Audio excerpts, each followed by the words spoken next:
Assalamualaikum warahmatullahi wabarakatuh. Om Swastiastu, Namo Buddhaya, salam kebajikan, salam sejahtera bagi kita semua.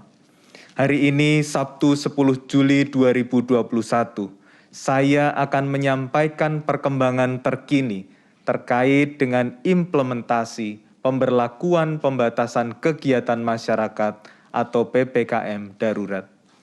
Bapak Ibu sebangsa setanah air, perkembangan kasus COVID-19 masih menunjukkan peningkatan yang eksponensial, termasuk di luar Jawa dan Bali.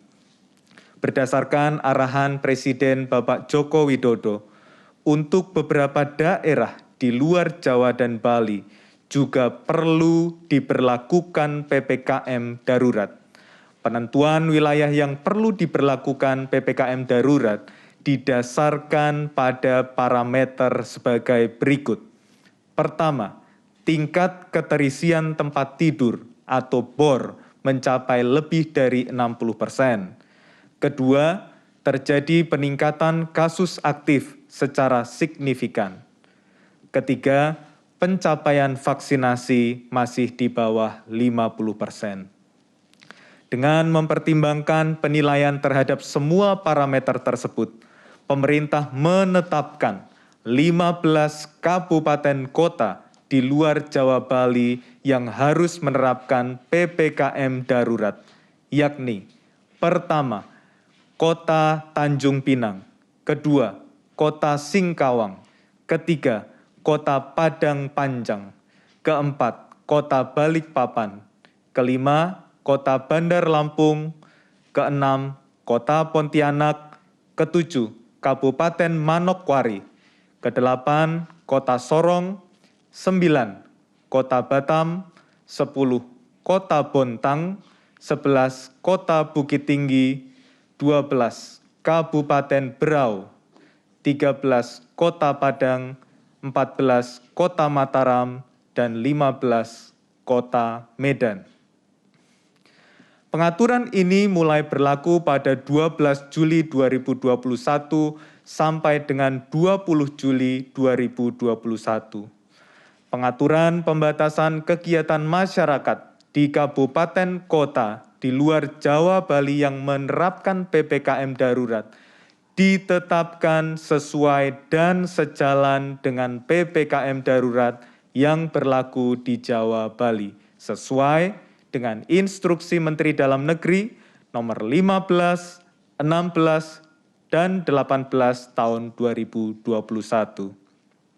Bapak Ibu sebangsa dan setanah air, atas arahan Bapak Presiden Joko Widodo, TNI akan turut membantu melakukan penanganan pasien COVID-19 yang tidak bergejala atau bergejala ringan. Untuk itu, Koordinator PPKM Darurat mengarahkan agar asisten operasional TNI mengumpulkan data-data kasus positif yang nantinya akan dijadikan dasar untuk mendirikan shelter atau tempat-tempat perawatan dari TNI.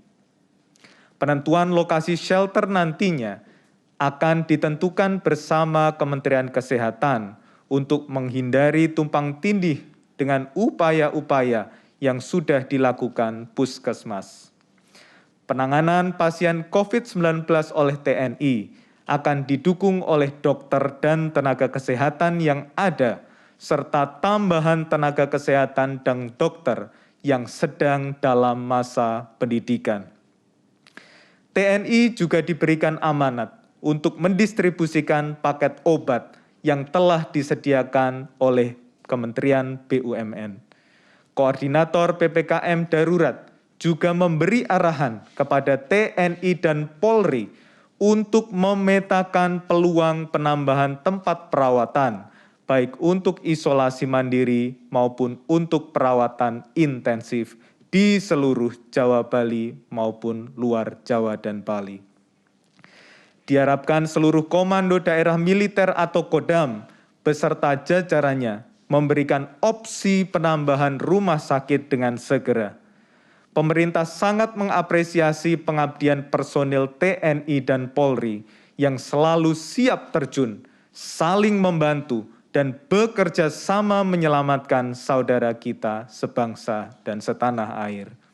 Kementerian Kesehatan dan Satgas Penanganan COVID-19 di BNPB akan mendukung penyediaan barang-barang atau alat kesehatan yang diperlukan. Target pemerintah adalah ruang isolasi dan ruang perawatan intensif di seluruh Jawa dan Bali akan ditingkatkan 40% dari kapasitas sebelumnya. Bapak Ibu sebangsa dan setanah air, kita patut bersyukur bahwa angka kesembuhan kita hari ini mencapai 28.561 orang, hampir menyamai rekor kesembuhan kita kemarin. Namun, angka kasus baru masih tinggi, di mana penambahan kasus COVID-19 hari ini mencapai 35.094 kasus per pukul 14.00 WIB, sedangkan angka kematian mencapai 826 orang. Korban meninggal juga termasuk tenaga kesehatan dan petugas yang bekerja terus-menerus untuk merespon situasi darurat ini. Pemerintah kembali menyampaikan bela sungkawa dan duka cita yang mendalam untuk setiap keluarga yang kehilangan sanak saudaranya.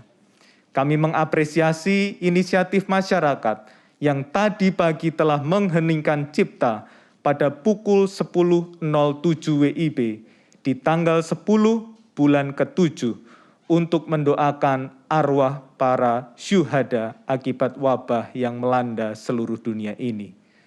Pemerintah juga menyampaikan terima kasih yang tak terhingga kepada seluruh relawan di berbagai daerah. Relawan yang memasok bahan makanan untuk tetangga yang sedang isoman. Relawan yang menjaga pintu-pintu masuk RT RW yang diisolasi. Relawan desa yang turut menguburkan jenazah korban COVID-19, dan relawan-relawan lain yang tanpa lelah bekerja untuk darurat kemanusiaan ini. Sebagai informasi Bapak Ibu sekalian, ada 14.000 relawan yang saat ini bergabung dengan bidang relawan di Satgas Penanganan COVID-19 yang bekerja tidak mengenal lelah sejak awal pandemi sampai PPKM darurat ini diberlakukan. Selain itu, ada 102.000 lebih duta perubahan perilaku, relawan yang memastikan kita semua ingat untuk selalu memakai masker saat di tempat umum dan menjaga jarak serta menjauhi kerumunan. Mereka bukan saja melakukan pengamatan dan melaporkan tingkat kepatuhan prokes di seluruh provinsi di Indonesia, tetapi juga mengedukasi dan bahkan menegur masyarakat yang masih belum disiplin. Sekali lagi, kami haturkan terima kasih yang tulus kepada para relawan, pahlawan kami semua, bangsa Indonesia.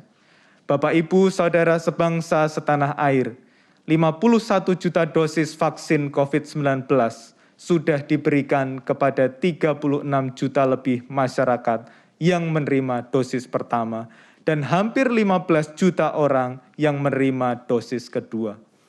Ayo, ikuti program vaksinasi, segera daftar sekarang juga, dapatkan perlindungan dari COVID-19.